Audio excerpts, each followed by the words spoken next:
사도신경으로 신앙고백 드립니다. 나는 전능하신 아버지 하나님 천지의 창조주를 믿습니다. 나는 그의 유일하신 아들 우리 주 예수 그리스도를 믿습니다. 그는 성령으로 잉태되어 동정녀 마리아에게서 나시고 본디오 빌라도에게 고난을 받아 십자가에 못 박혀 죽으시고 장사된 지 사흘 만에 죽은 자 가운데서 다시 살아나셨으며 하늘에 오르시어 전능하신 아버지 하나님 우편에 앉아 계시다가 거기로부터 살아있는 자와 죽은 자를 심판하러 오십니다. 나는 성령을 믿으며 거룩한 공교회와 성도의 교제와 죄를 용서받는 것과 몸의 부활과 영생을 믿습니다. 아멘. 찬송가 85장입니다. 85장.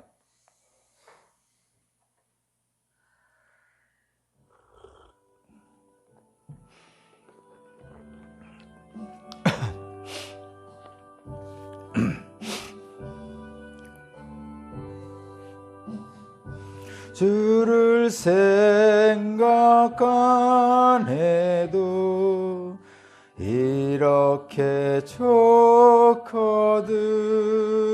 주 얼굴 배울 때야 얼마나 좋으랴.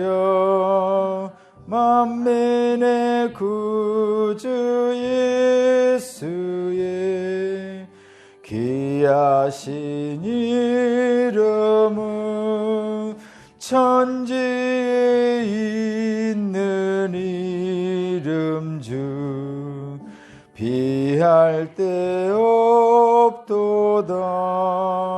참에게 하는 자에게 소망이 되시고 구하고 찾는 자에게 기쁨이 되신다. 예수의 넓은 사랑을 어찌다 말하랴. 주 사랑받는 사람만 그 사랑 알도다. 사랑의 구주 예수여 내 기쁨 되시고 이제로부터 영원히 영광이 되소서. 아멘. 아멘. 오늘 주신 하나님 말씀은 마태복음 4장 12절에서 25절입니다.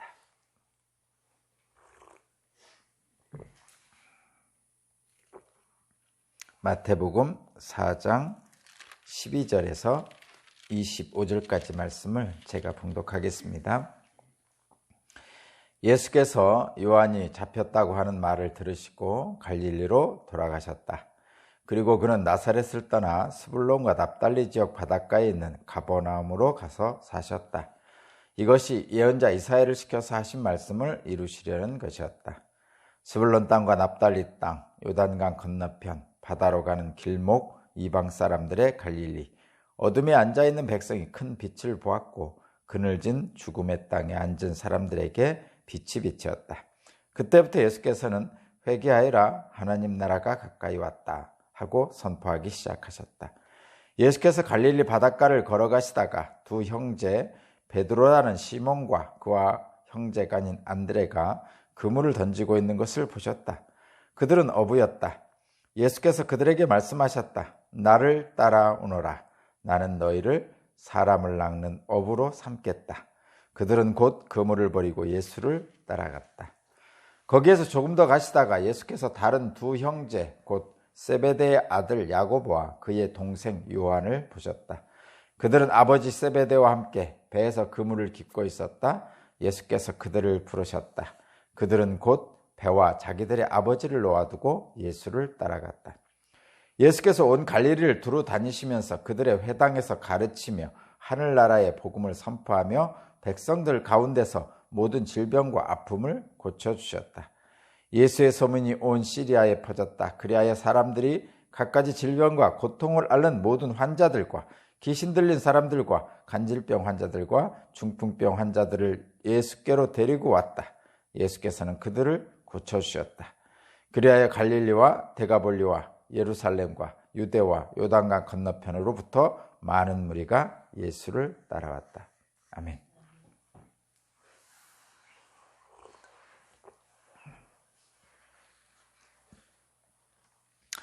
네, 오늘 말씀은 예수님의 공생의 시작과 제자들의 부르심입니다. 예수님의 공생의 시작과 제자들의 부르심입니다. 예수께서 마귀에게 시험을 받으셨습니다. 3가지 시험을 받으셨어요. 물론 예수께서 광야로 가신 것은 공생애를 시작하시면서 하나님과 더 온전하게 가까이 있으면서 예수님의 공생애에 대한 어떤 새로운 힘을 얻기 위한 것이겠죠. 저와 여러분도 무슨 일을 하기 전에 기도드리는 것과 아주 유사한 것입니다. 예수께서도 인간의 몸으로 오셨기 때문에 아마도 당신이 가시는 길에 대해서 어느 정도는 아셨을 거라고 생각합니다. 저와 여러분도 마찬가지죠.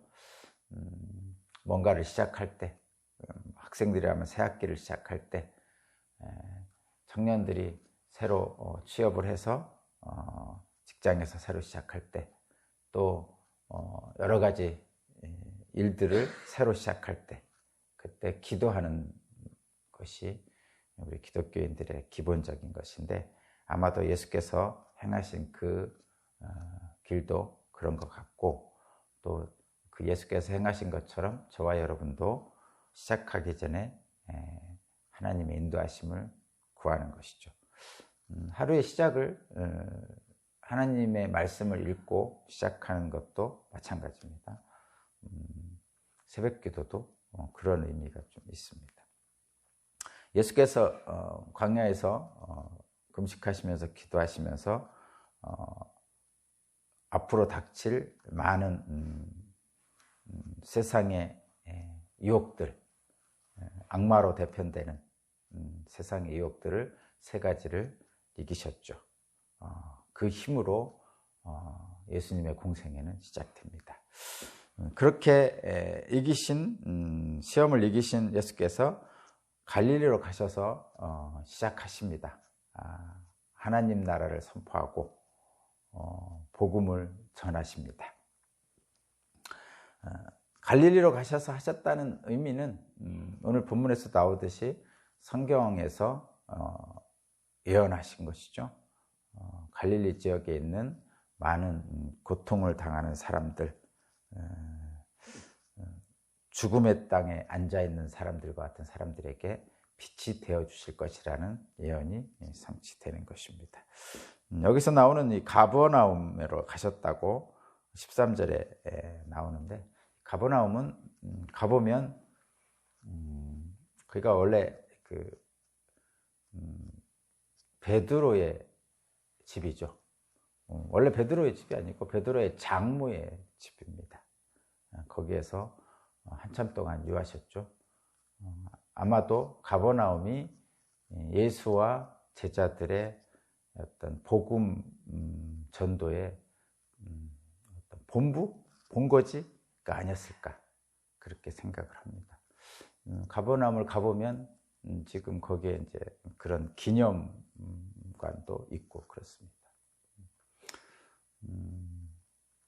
예, 그렇습니다. 근데 덧붙여 말씀드리면 나중에 갈릴리로부터 배척을 당하십니다. 예수께서 그렇게 많은 사람들을 병자도 고치시고 아픔을 위로해 주시고 많은 사역을 하셨음에도 불구하고 그곳에서 배척을 당하셔서 예수께서 이제 그 지역에서 더 이상 못하시고 떠나시는 일이 있게 됩니다. 그 지역을 그래서 예수님이 나중에 그 지역 사람들에게 좋지 않은 말을 하고 가시죠. 그래서 고라신, 가버나움 이런 지역들이 지금도 가보면 예수를 배척했던 지역으로서 사람이 잘 많이 안 사는 황무지와 같은 땅이 되어 있습니다. 제가 여러분에게 예수를 안 믿으면 저주받는다 이런 말씀을 드리려는 것이 아니고, 예수께서 갈릴리에서 특별히 가버나움 중심으로 한 지역에서 많은 이적과 기사를 하시고 일으키시고 백성들의 아픔을 달래주셨음에도 불구하고 사람들이라는 것은 참 마음이 왔다 갔다 하죠. 도움을 받을 때는 엄청난 환호를 하다가도 조금 마음이 좀 달라지면 바로 언제 그랬냐는 듯이 바뀌는 것이 우리 인간들의 마음인 것 같아요. 근데 그런 것을 보면서 저와 여러분들의 믿음은, 기독교인들은 진리를 붙잡으면 좀 진리에 좀 견고하게 서 있을 필요가 있습니다. 세상이 이렇게 바뀌면 진리도 바뀌는 듯이 왔다 갔다 하면 아니 되겠죠. 최근에 우리나라에서 코로나로 인해서 종교단체들이 많은 비난을 받고 있습니다. 믿지 않는 사람들에 의한 비난도 많고, 또 처음 신앙을 시작했던 분들의 그 아픔도 있죠. 그런 일들이 있는데, 여러분, 진리는 변하진 않습니다. 손바닥으로 하늘을 가릴 수 없는 것과 마찬가지죠. 진리는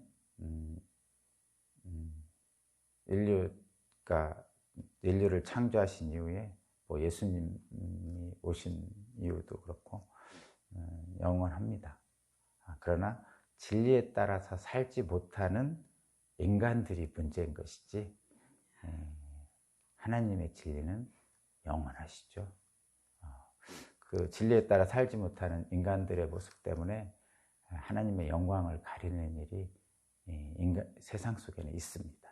기독교인들 중에도 있고, 또 그렇다고 해서 기독교인들이 세상 사람들보다 더 잘못됐느냐? 그렇지는 않죠. 기독교인들은 그래도 성경 말씀에 따라 살려고 애쓰는 사람들이다 보니까 세상 사람들로 그냥 믿지 않는 사람들보다는 사실은 더 경건하고 또 올바르게 살려고 애쓰죠. 실제로 그렇습니다.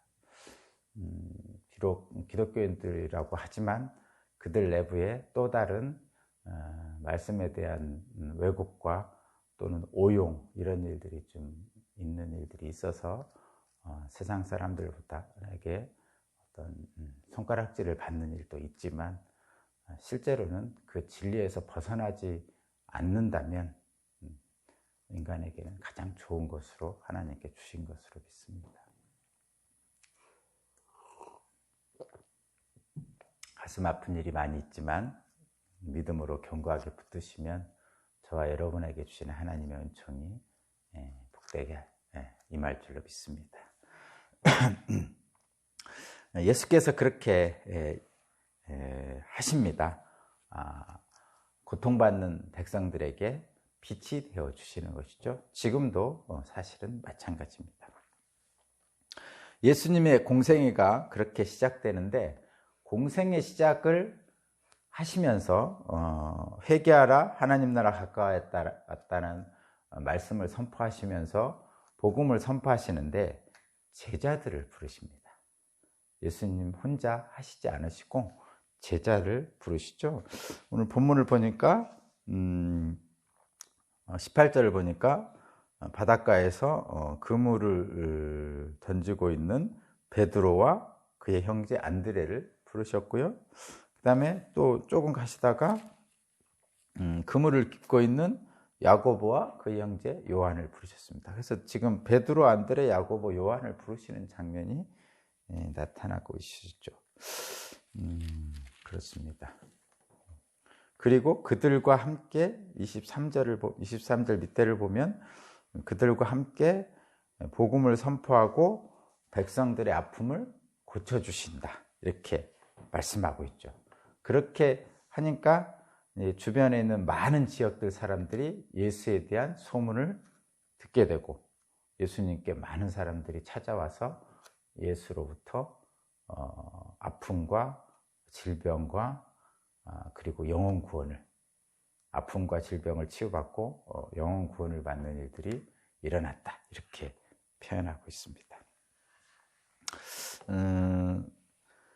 제자를 부르시는데 세상에서는 제자를 일반적으로 제자가 스승을 찾아가죠. 뭐 여러분 한번 생각을 해보세요. 대학 입시 같은 게 있잖아요. 그러면 대학 입시에서 그 시험을 보고 나는 어느 학교를 가고 싶어, 어느 과를 가고 싶어, 어느 교수님한테 배우고 싶어, 뭐 이렇게 보통 하죠. 물론 우리나라는 좀 독특해서 경쟁이 치열하다 보니까 우리나라는 좀 다르죠. 그러니까 점수에 맞춰 가려는 경향이 있습니다.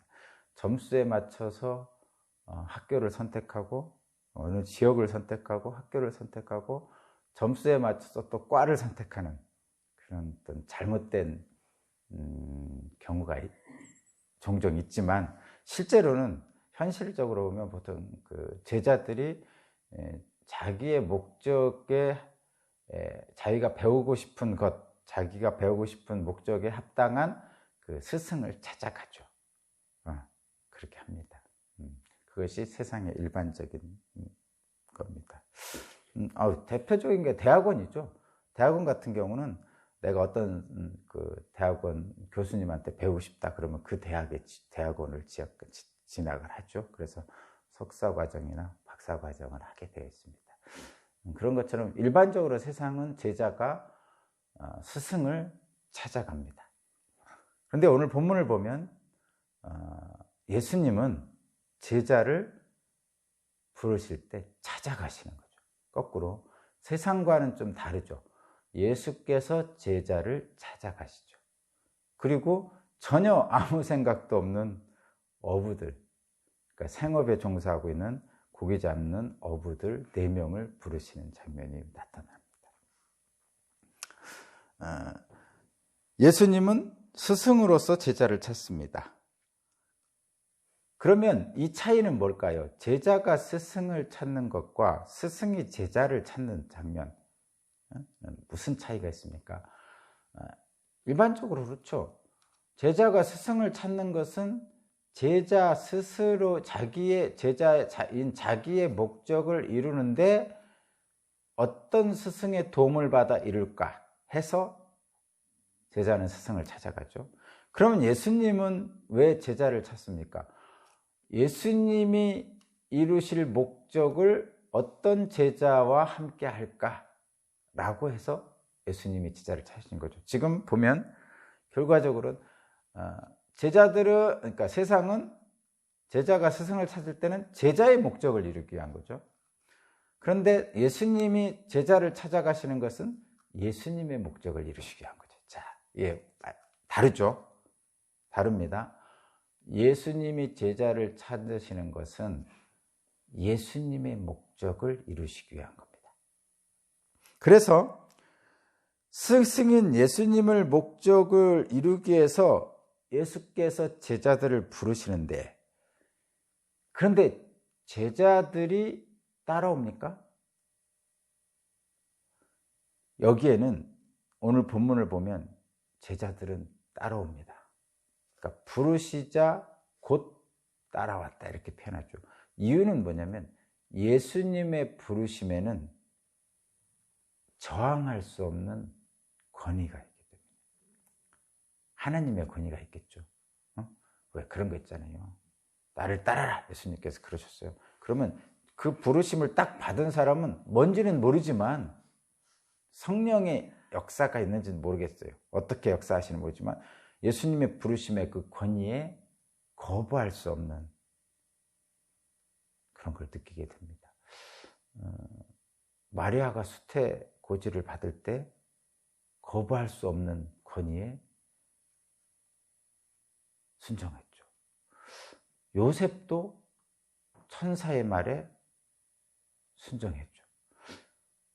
사실은 마리아도 그렇고 요셉도 그렇고 세상적으로 보면 받아들이기 어려운 일들이었습니다. 그럼에도 불구하고 거부할 수 없는 어떤 힘에 의해서 순종하게 되는 겁니다. 하나님의 부르심은 그렇습니다. 성경을 보면 그렇습니다. 하면 부르심을 받은 자는 순종할 수밖에 없는 그런 권위를 알게 됩니다. 20절 보세요. 20절 보면 예수께서 부르셨죠. 19절에 부르셨죠. 그러니까 20절에 보면 그들은 곧 그물을 버리고 예수를 따랐다. 곧 그물을 버리고 예수를 따랐다. 이 곧 그물을 버리고 예수를 따랐다고 그래요. 곧이라는 것은 부르심을 듣고 다른 생각을 하지 않고 즉시라고 표현할 수는 없지만 곧 따랐다는 거죠. 근데 뭐냐면 그물을 버리고 따랐다는 거예요. 그물이 뭐예요? 이분들 어부잖아요. 베드로와 야고보는, 베드로와 안드레는. 그런데 그물을 버렸다는 것은 자기가 삶의 터전이잖아요. 생업이란 말이에요. 그거를 버리고 예수를 따른 거죠. 이거는 어렵죠. 실제로 굉장히 어려운 일입니다. 곧이라는 얘기는 뭐 곧이라고 해서 뭐 당장 딱 일어나 그 자리에서 일어나서 따를 수도 있겠지만 아마 어렵겠죠. 그렇게는 하는 게 아니고 어쨌든 1시간이든 2시간이든 하루든 이틀이든 자기의 생업을 버리고 따른 것을 얘기하죠. 거기에 뭐 나를 따르라 했다라고 그 즉시로 뭐 한 0.1초 내로 막 따르는 거 이런 거 상상할 수도 있겠지만 실제로는 뭐 하루나 이틀 정도 주변을 정리하고 이렇게 따랐겠죠. 너무 그렇게 즉각적인 순종을 1초 만에 따랐다 이렇게 생각하지 마시고 실제로 터전을 떠난다는 것은 쉬운 일은 아닙니다. 두 번째 부르심도 마찬가지죠. 거기 22절을 보니까 야고보와 요한도 부르셨죠. 그랬더니 야고보와 요한도 22절을 보면 그들은 곧 배와 자기의 아버지를 놓아두고 예수를 따라갔다. 여기도 곧 배를 놔두고, 여기까지는 갔죠. 앞에서도 곧 그물을 놔두고 여기서도 곧 배를 놔두고 떠났다 했죠. 근데 하나가 더 있습니다. 여기는 뭐냐면 아버지를 놔두고, 이 야고보와 요한은 아버지와 함께 어부 생활을 했나 봐요. 아버지와 함께 어부 생활을 했나 봐요. 근데 배와 아버지를 두고 떠났다고 합니다. 뭐, 여러분 한번 상상해서 배와 아버지가 있는데 나를 따르라 하니까 뭐 한 10초 만에 따르는 수는 없겠죠. 그렇게 하신 건 아니고 아마도 많은 고민을 했겠죠. 야고보와 요한도 그 생업을 일단 배를 버리고 또 아버지를 떠났다는 것은 이렇게 생각하시면 됩니다. 아버지를 버렸다 이렇게 보지 마시고 그 불효를 생각하면 안 됩니다. 그런 불효는 예수님이 원하시는 게 아니죠. 당연히 십계명에도 있는데 어떻게 아버지를 버려두고 떠나겠습니까? 아버지가 이제 혼자 아니면 다른 가족들도 있을 수 있고 사실만 하니까 떠났겠죠. 다만 이런 거는 있죠. 야고보와 요한이 이제 성장을 한 거죠. 그러면 어떻게 해야 되죠? 아버지 곁에서 같이 살 수도 있지만 자녀들이 성장을 하면요 부모 집을 떠나는 거죠. 아브라함도 본토 친척 아비 집을 떠나서 자기 가정을 꾸리고 사는 것처럼 자녀들은 어느 정도 성장을 하면 부모의 곁을 떠나서 독립적으로 가정을 이루고 자기의 인생을 살아야 되는 것이죠. 물론 부모님을 모시고 사는 것도 자기의 인생을 사는 것 중에 하나지만, 여기에서 그 아버지를 놓아두고 떠났다는 것을 여러분은 독립해서 자녀들이 생활하기 시작했다, 이렇게 생각하셔도 된다는 것이죠. 너무 너무 의로움에 충만해가지고 아버지까지 버려두고 떠날 정도로 뭐 대단했다, 뭐 이렇게 자꾸 생각하지 마시고, 세상과 인연을 끊었다, 뭐 이렇게 생각하지 말라는 말씀입니다.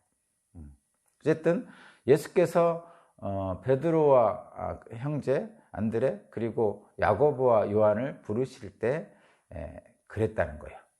그 부르심에는 권위가 있었고, 예수님의 목적을 이루시기 위해서 부르셨고, 그리고 제자들은, 부르심 받은 제자들은 곧 자신의 터전을 놓아두고 예수님이 행하시는 것을 같이 동역하기 위해서 떠났다는 거죠.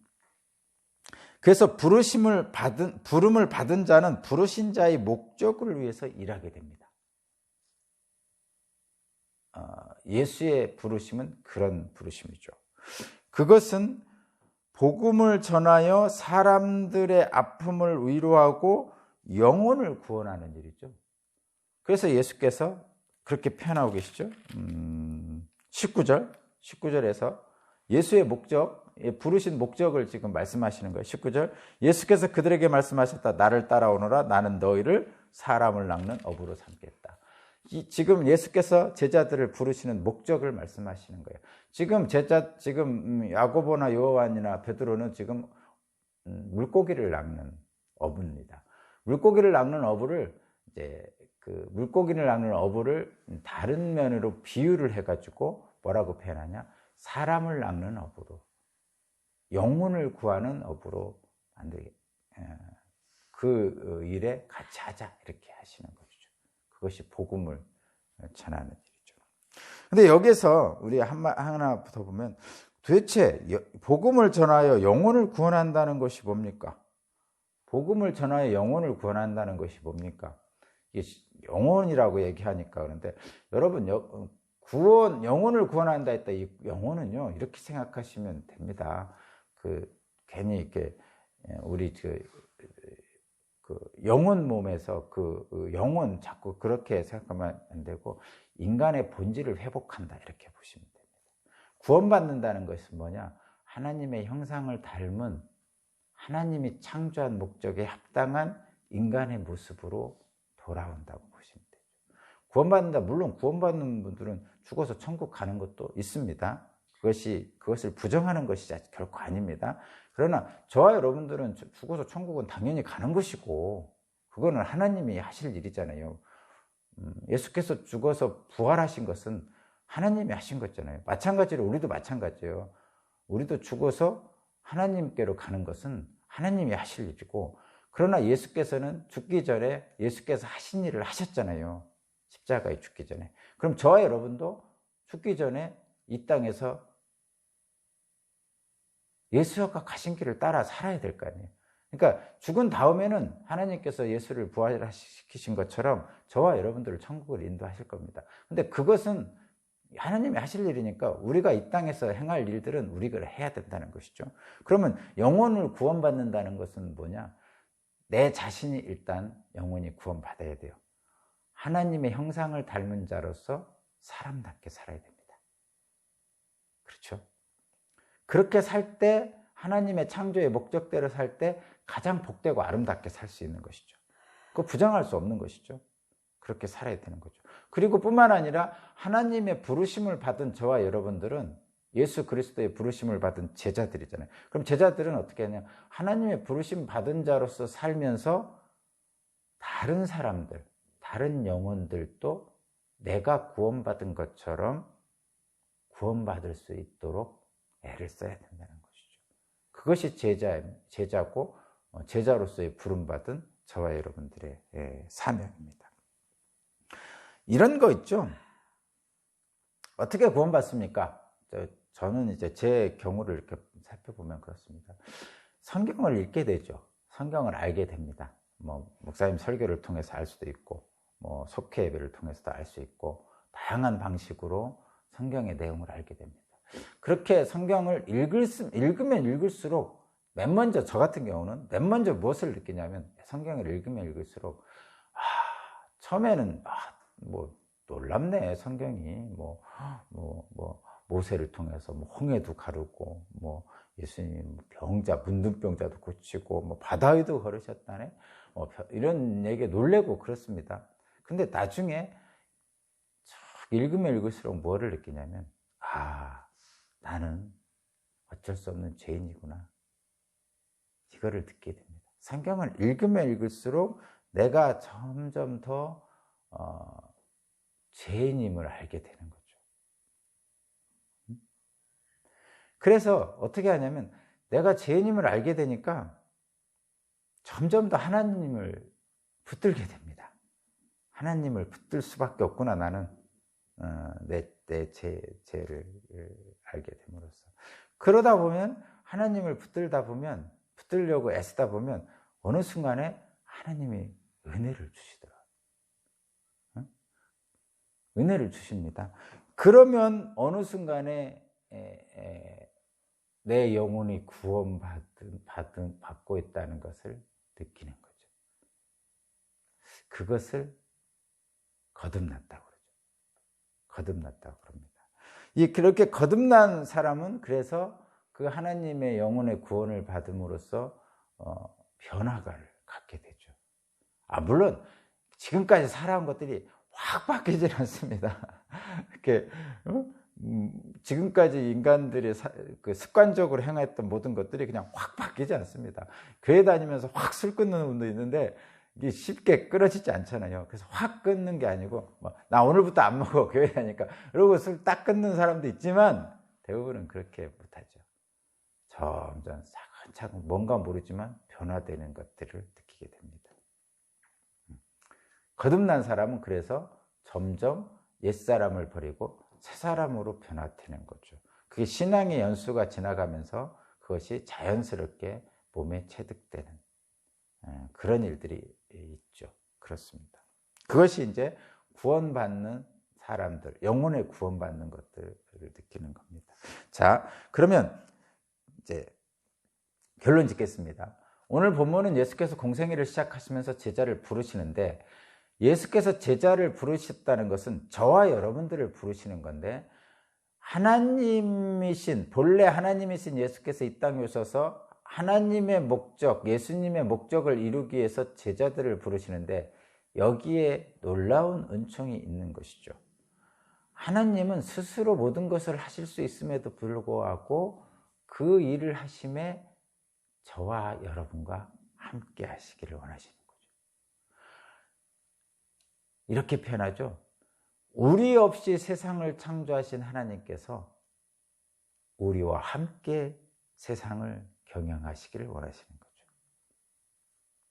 이것만큼 놀라운 은총이 어디 있습니까? 그래서 하나님의 부르심이라는 것은 권위가 있다고 아까 말씀드렸는데 그 권위는 바로 그러한 권위죠.